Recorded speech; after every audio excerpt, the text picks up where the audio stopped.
जगातील सर्वात शक्तिशाली शस्त्र कोणतं असावं? हं, अणुबॉम्ब की एखादं अत्याधुनिक क्षेपणास्त्र?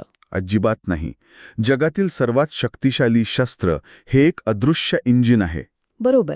एक असा विचार जो सध्या आपल्या सर्वांच्या खिशातल्या मोबाईलमधून थेट आपला मेंदू नियंत्रित करत आहे. हो ना? आणि याच अत्यंत गूढ आणि तितक्याच शक्तिशाली विषयावर आपण आज सविस्तर बोलणार आहोत. नक्कीच. सनातन शास्त्र या आपल्या पॉडकास्टवर सर्वांचे अतिशय उत्साहाने स्वागत आहे. आजची ही आपली सखोल चर्चा म्हणजे एक प्रकारे a modern manual for civilizational revolution आहे. अगदी बरोबर. म्हणजे आपल्या नागरिकत्वाच्या आणि संस्कृतीच्या क्रांतीसाठी एक आधुनिक मार्गदर्शिका. आणि आजचा आपला हा जो विषय आहे ना, तो स्वातंत्र्यवीर सावरकरांच्या विचारांनी प्रेरित आहे. खरं तर आजचा हा विषय खूप गंभीर आहे आणि आजच्या काळाची ती सर्वात मोठी गरज आहे. कारण कसं आहे ना, बहुतांश लोकांना आजही असं वाटतं की जगातली खरी ताकद ही राजकारणात आहे, गडगंज पैशात आहे किंवा शस्त्रास्त्रांमध्ये आहे. हो, साहजिकच आहे तसं वाटणं. पण समाजाला आतून चालवणारी जी अदृश्य शक्ती असते ना, ज्याला आपण नॅरेटिव्ह म्हणतो, त्याची ताकद या सगळ्यांपेक्षा कैक पटींनी मोठी असते. अगदी 100%. आपला दृष्टिकोन कसा नियंत्रित केला जातो आणि सावरकरांनी त्यांच्या काळात या नॅरेटिव्हच्या शक्तीचा कसा अचूक वापर केला, हेच आपण आज उलगडणार आहोत. नक्कीच. जुन्या वैदिक ज्ञानाला आजच्या या यूट्यूब आणि सोशल मीडियाच्या जगात आपण कसं लागू करू शकतो, याचा हा एक सखोल अभ्यास असणार आहे. तर या अदृश्य इंजिनला समजून घेण्यापासूनच सुरुवात करूया. चालेल. मला सांगा, हे नॅरेटिव्ह म्हणजे नेमकं काय? मला आठवते आपण आधी एकदा कर्म आणि बागकाम अशी एक उपमा वापरली होती. हां. तसंच काहीसं आहे का हे? हो, तशी उपमा आपण देऊ शकतो, पण हे थोडं अधिक खोल आहे. नॅरेटिव्ह ही केवळ एखादी ऐकलेली गोष्ट किंवा कथा नसते. अच्छा, मग काय असतं? तो वास्तवाकडे पाहण्याचा आपला चष्मा असतो. एकदम सोप्या भाषेत सांगायचं तर तो आपल्या मेंदूचा ऑपरेटिंग सिस्टम असतो. ऑपरेटिंग सिस्टम म्हणजे संगणकात जशी प्रणाली असते तशी? अगदी तशीच. आता बघा, संगणकामध्ये वेगवेगळे ॲप्स असतात ना? हो, असतात. ते ॲप्स म्हणजे जगात घडणाऱ्या रोजच्या घटना आहेत. पण ते ॲप्स कसे चालणार, त्यांना किती महत्त्व द्यायचं, हे ठरवण्याचं काम ती अदृश्य ऑपरेटिंग सिस्टम करत असते. आपला मेंदूही तसाच काम करतो. म्हणजे घटना तीच असते, पण आपला बघण्याचा दृष्टिकोन बदलतो. बरोबर. आपल्या स्रोतांमध्ये खूप छान उदाहरण दिले. समजा समाजात एखादी घटना घडते. ती घटना स्वतःहून पूर्णपणे तटस्थ असते. पण जर त्या घटनेभोवती कुणी हा घोर अन्याय आहे असा नॅरेटिव्ह उभा केला, तर समाजात प्रचंड राग निर्माण होतो. आणि जर त्याच घटनेला ही एक आवश्यक सुधारणा आहे असं म्हटलं तर समाज शांतपणे त्याचा स्वीकार करेल. हो ना. आणि समजा कुणी म्हटलं की अरे, हे खूप गुंतागुंतीचे, तर लोकांमध्ये फक्त गोंधळ उडेल, कोणीच काहीच करणार नाही. अगदी हेच. घटना तीच होती, पण त्यामागील नॅरेटिव्ह बदलल्याने आपला दृष्टिकोन आणि आपली प्रतिक्रिया पूर्णपणे बदलली. बाप रे, हे खूपच शक्तिशाली आहे. इथेच आपण नियंत्रणाची साखळी समजून घेतली पाहिजे. ही साखळी कशी काम करते हे अत्यंत शांतपणे समजून घेणं गरजेचं आहे. साखळी म्हणजे ती कशी जाते? ती अशी जाते बघा.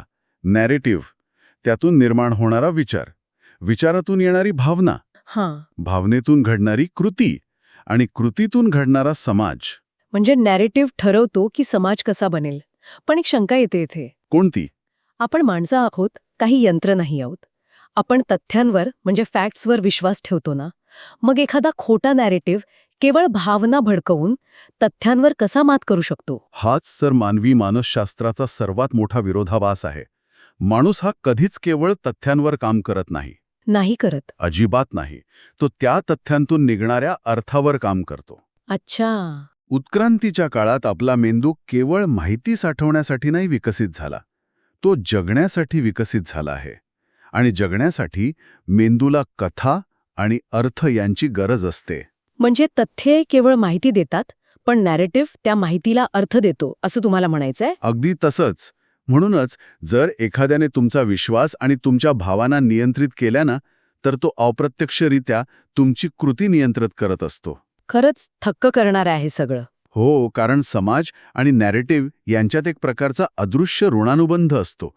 ते एकमेकांशिवाय राहूच शकत नाहीत. हा ऋणानुबंध खरोखरच विचार करायला लावणारा आहे.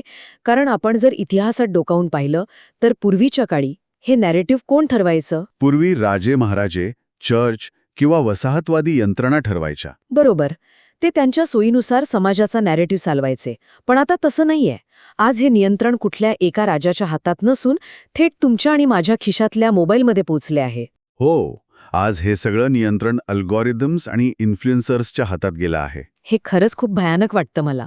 कारण आपण पाहतो की आजकाल कोणतीही गोष्ट वारंवार सांगून आपल्या मेंदूवर बिंबवली जाते. नक्कीच. अल्गोरिथम्स आपल्याला एकाच प्रकारच्या माहितीच्या जाळ्यात अडकून ठेवतात. मग मला असा प्रश्न पडतो की आजच्या ह्या आधुनिक साधनांशिवाय सावरकरांनी त्यांच्या काळात ही नॅरेटिव्हची लढाई कशी लढली असेल? हा खूप महत्वाचा प्रश्न आहे. कारण त्यांच्याकडे तर कोणताही स्मार्टफोन किंवा सोशल मीडिया नव्हता ना. सावरकरांच्या त्या रणनीतीकडे वळण्याआधी आपण आजच्या नॅरेटिव्ह कंट्रोलच्या साधनांचं थोडं सखोल विश्लेषण करूया. म्हणजे आपल्याला सावरकरांचं कार्य किती महान होतं ते अधिक स्पष्ट होईल. हो, ते गरजेचं आहे. काय आहेत ही साधने? आजच्या काळात प्रामुख्याने 5 साधनांचा वापर केला जातो. पहिलं आणि सर्वात प्रभावी साधन आहे पुनरावृत्ती, म्हणजे वारंवार सांगणे.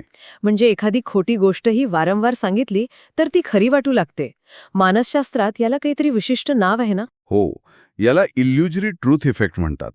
आपण एखादी गोष्ट 100 वेळा ऐकतो तेव्हा ती आपल्या मेंदूला ओळखीची वाटू लागते. आणि मग मेंदूला वाटतं की जे ओळखीचं आहे ते सुरक्षित आणि सत्य आहे. अगदी बरोबर. दुसरं साधन आहे भावनिक प्रक्षोभ. म्हणजे भीती आणि रागाचा वापर करणं? हो, यात अत्यंत जाणीवपूर्वक भीती आणि रागाचा वापर केला जातो. जेव्हा एखादी व्यक्ती प्रचंड रागात असते ना, तेव्हा तिचा तार्किक विचार करणारा भाग काम करणं थांबवतो. हो ना, रागाच्या भरात माणूस फक्त प्रतिक्रिया देतो, तो विचार करतच नाही. तर्क संपतो तिके. आणि तिसरं साधन? तिसरं साधन आहे सोयीस्कर मांडणी. इथं फक्त अर्धंचं सत्य दाखवलं जातं. म्हणजे जसं आपण अनेकदा बातम्यांमध्ये बघतो. हो, याची उपमा द्यायची तर एका अंधाऱ्या खोलीत फक्त एकाच कोपऱ्यावर टॉर्च मारून सांगायचं की बघा, हीच संपूर्ण खोली आहे. बाकीचा भाग सोयीस्कर त्या अंधारातच ठेवला जातो. अरे चा. आणि चौथं? चौथं साधन आहे अधिकाराचा वापर.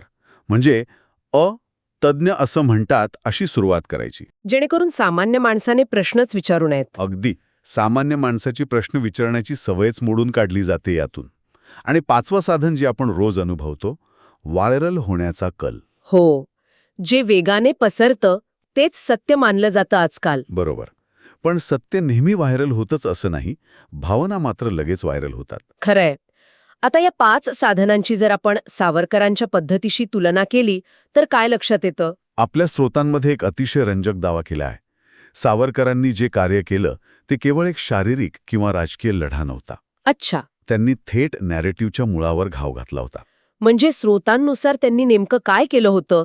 कारण आपण नेहमी त्यांच्या केवळ राजकीय किंवा सशस्त्र क्रांतीबद्दलच जास्त ऐकतो. स्रोतांमध्ये असं नमूद केलं आहे की सावरकरांनी हे ओळखलं होतं की वसाहतवादी यंत्रणेने भारतीय समाजाच्या मेंदूत एक अत्यंत खराब ऑपरेटिंग सिस्टीम टाकली आहे. म्हणजे अशी सिस्टम ज्यामुळे समाज स्वतःला दुर्बल आणि पराभूत समजत होता. हो, सावरकरांनी नुसती भाषणं नाही दिली.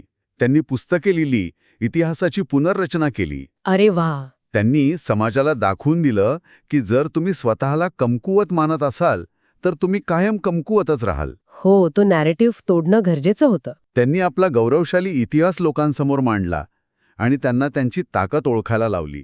हा केवळ सत्तेचा लढा नव्हता, तर हा स्वतःची ओळख नव्याने निर्माण करण्याचा प्रवास होता. स्वतःला दुर्बल समजणाऱ्या समाजाची मानसिकता बदलून त्यांनी त्यांना शक्तिशाली बनवले. हे ऐकल्यावर प्रकर्षाने जाणवतं की हाच खरा काउंटर नॅरेटिव्ह होता. नक्कीच. पण इथे मला तुम्हाला थोडं थांबवून एक कळीचा प्रश्न विचारायचा आहे. हो, विचारा ना. सावरकरांची ही नॅरेटिव्हची ताकद आपण समजून घेतली, पण आजकाल आपण बघतो अनेक जण जेव्हा खोट्या नॅरेटिव्हला उत्तर देतात तेव्हा ते अत्यंत आक्रमक होतात. जर कोणी खोटा प्रचार करत असेल, समाजात विष कालवत असेल, तर त्याला आक्रमकपणे खोटे ठरवणे ही आपली जबाबदारी नाही का? शांत राहून कसं चालेल तिथे? हा प्रश्न अत्यंत रास्त आहे आणि आजच्या या सोशल मीडियाच्या युगाची हीच सर्वात मोठी शोकांतिका आहे. म्हणजे आपण आक्रमक होऊ नये. कसं आहे ना, नियंत्रण मिळवणे किंवा सत्य सांगणे याचा अर्थ लोक आक्रमकता असा घेतात. पण आपण हे अत्यंत संयमाने समजून घेतलं पाहिजे की आक्रमकता आणि राग हे तुमची विश्वासार्हता कमी करतात. अच्छा. अल्गोरिदमला नेमका तुमचा रागच हवा असतो. जेव्हा तुम्ही रागात एखादा संदेश देता ना, तेव्हा तो समोरच्या व्यक्तीमध्ये फक्त एक भावनिक प्रतिक्रिया निर्माण करतो. म्हणजे त्यातून विचार बदलत नाही. अजिबात नाही.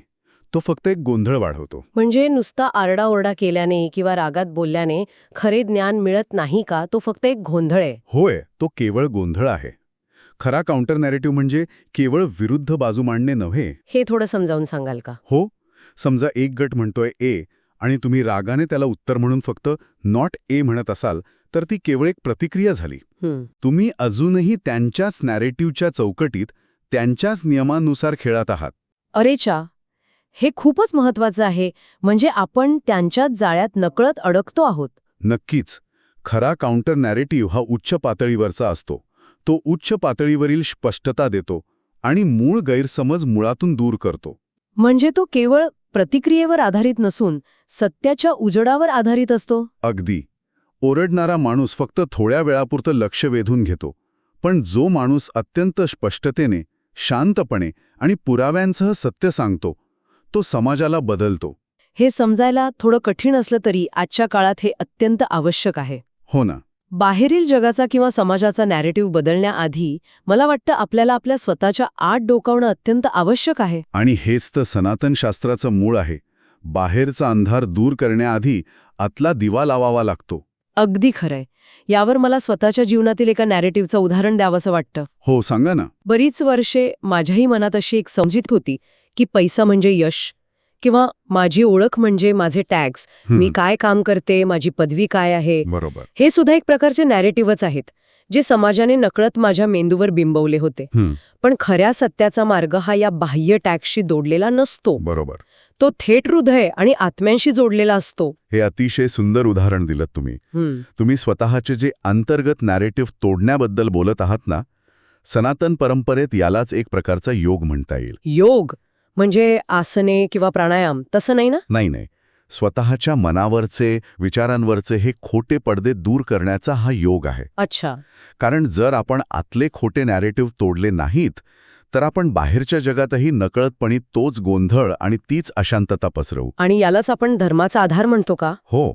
कारण धर्माशिवाय नॅरेटिव्ह म्हणजे नुसतीच सत्तेची हाव ठरेल ना. अगदी बरोबर बोललात. धर्माच्या आधाराशिवाय जर नॅरेटिव्हची ताकद वापरली तर तो केवळ प्रोपेगेंडा बनतो. आणि केवळ प्रोपेगेंडावर चालणाऱ्या समाजाचा अंतिम विनाश हा ठरलेलाच असतो. सनातन तत्वांनुसार नॅरेटिव्हने समाजाला तोडता कामा नये. त्याने समाजाला जोडले पाहिजे. होय. त्यांनी लोकांमध्ये गोंधळ न वाढवता त्यांच्या विचार प्रक्रियेवर एक पांढरा आणि स्वच्छ प्रकाश टाकला पाहिजे. पांढरा प्रकाश म्हणजे एकदम स्पष्टता. हो, जेणेकरून त्यांना स्वतःला स्वतःच्या डोळ्यांनी सत्य दिसेल. कुणाला काही बिंबवण्याची गरजच पडू नये. हे खूपच सखोल आहे. म्हणजे अंतिम सत्य हे कुणाशी भांडण्यात नाही, तर ते केवळ अस्तित्वात असण्यात आहे. होय. अंतिम सत्य म्हणजेच ब्रह्मा हेच आहे की तुम्ही इतरांवर नियंत्रण मिळवण्याचा अट्टाहास करू नका. तुम्ही इतक्या स्पष्टपणे सत्य मांडा की खोटेपणा आपोआप नष्ट होईल. जसे जुने अभ्यासक किंवा ऋषीमुनी पूर्ण श्रद्धेने मंत्र म्हणतात आणि त्या ध्वनीच्या शुद्धतेने आजूबाजूचं वातावरण शांत आणि शुद्ध होते. तसंच सत्याचा उच्चार अतिशय शुद्ध आणि स्पष्ट असावा. त्यात रागाचा किंवा आक्रमकतेचा अजिबात अडथळा नसावा. सत्याला कुणाच्याही समर्थनाची गरज नसते, ते स्वतः स्वयंप्रकाशित असते. सत्याचा उच्चार अतिशय शुद्ध आणि स्पष्ट असावा. खरंच आजच्या या सखोल चर्चेमधून विचारांना एक नवी दिशा मिळाली. हो ना. नॅरेटिव्ह म्हणजे काय, त्याची साखळी कशी काम करते, आधुनिक साधनांचा विळखा कसा असतो आणि सावरकरांनी केलेला त्याचा अत्यंत कल्पक वापर, हे सर्व आज आपण पाहिलं. आणि सर्वात महत्त्वाचं म्हणजे या सोशल मीडियाच्या गोंधळात शांत कसं राहायचं हेही आपण समजून घेतलं. हो, आतला योग साधून सत्य कसं मांडायचं हे आज शिकायला मिळालं. आणि हा बदल कायम आतून बाहेर यायला हवा, हेच या चर्चेचं मुख्य सार आहे असं मला वाटतं. नक्कीच. आता आपण आजच्या चर्चेच्या अंतिम टप्प्यात आलो आहोत. पण नेहमीप्रमाणे आजची चर्चा थांबवण्यापूर्वी एका अत्यंत महत्त्वाच्या आणि वेगळ्या मुद्द्यावर विचार करायला हवा. कोणता मुद्दा? आज आपण नॅरेटिव्ह आणि त्याने होणाऱ्या विचार नियंत्रणाबद्दल बोललो. पण आपण एक अशा भविष्याच्या उंबरठ्यावर उभे आहोत जिथे आर्टिफिशियल इंटेलिजन्स आणि डीप फेक तंत्रज्ञानामुळे वास्तवाची व्याख्याच बदलणार आहे. बापरे, हा खरोखरच विचार करायला लावणारा आणि थोडा भीतीदायक मुद्दा आहे. हो ना. आपण विचार करूया, जेव्हा एखादा खोटा नॅरेटिव्ह केवळ शब्दांतून नाही तर हुबेहूब खऱ्या वाटणाऱ्या खोट्या व्हिडिओमधून आपल्यासमोर येईल, तेव्हा काय होईल? जेव्हा आपले स्वतःचे डोळे आणि कानच आपल्याला फसवतील आणि जे दिसतं तेच सत्य असतं हा नियमच मोडून पडेल, तेव्हा आपण कोणत्या सत्यावर विश्वास ठेवणार? अगदी बरोबर. अशा काळात केवळ बाह्य माहितीवर अवलंबून न राहता आतले ज्ञान आणि विवेक अधिक जागरूक ठेवणे हीच काळाची सर्वात मोठी गरज असणार आहे. या अदृश्य युद्धासाठी आपण खरोखर तयार आहोत का? आज रात्री झोपण्यापूर्वी स्वतःला हा प्रश्न नक्की विचारा. सध्या तुमच्या नकळत असा कोणता नॅरेटिव्ह आहे जो तुमचे दैनंदिन निर्णय नियंत्रित करत आहे, ज्याची तुम्हाला साधी जाणीवही नाही? खूपच सखोल विचार आहे हा. जर आपला हा सखोल अभ्यास आणि सनातन शास्त्राचा हा आधुनिक दृष्टिकोन आवडला असेल तर हे अध्ययन नक्की लाईक करा, आपल्या मित्रपरिवारासोबत शेअर करा आणि चॅनल सबस्क्राईब करायला विसरू नका. आणि कमेंट करायलाही विसरू नका. हो, आणि आजचा कमेंटसाठीचा प्रश्न आहे, आजच्या जगात असा कोणता सर्वात मोठा खोटा नॅरेटिव्ह आहे जो संपूर्ण समाजाने मिळून तोडायला हवा असं तुम्हाला वाटतं? आम्हाला कमेंट्समध्ये नक्की सांगा. आपण तिथे भेटूया. धन्यवाद.